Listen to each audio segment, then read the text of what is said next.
So I recently finished my fifth multi-state motorcycle tour. And when I got back to Florida, just a little ways away from home, my motorcycle went from, the 60,000 miles to 70,000 miles. And then yesterday was my first day back as a substitute teacher.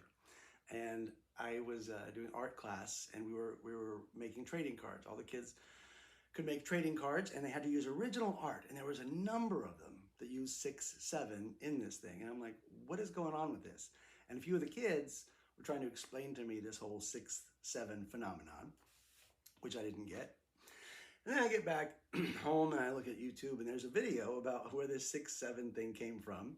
And then I watched the most recent South Park, and there's this whole thing about 6, 7 thing.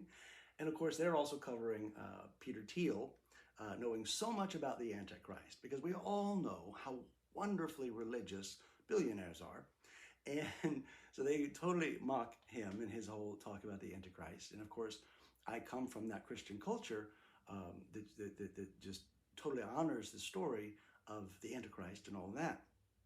And of course, in the South Park episode, Jesus is now employed at a Christian school, and they are completely non-Christian. They are not Christ-like in any way, shape, or form, much like many of the Roman American Christians we see today are, and not behaving Christ-like at all, because Roman American Christianity, as we know it, is more based on the teachings of Paul than the teachings of Christ. And I, over this last summer, as I've done this journey, I was compelled to write my 12th book, which is called Jesus Said Stuff.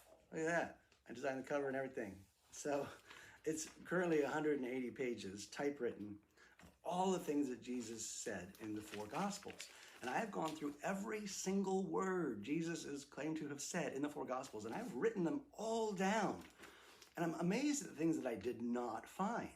Like in Jesus' whole ministry, he never said the entirety of our species is destined to burn in hell for all of eternity unless they claim that I'm their Lord and Savior. Jesus never said that. It's not in there, not in the red letters at all.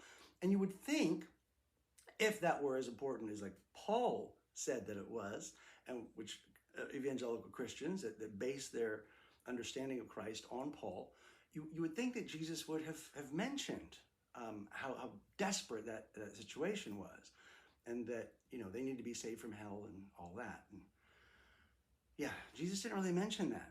The ideas of hell that he talked about were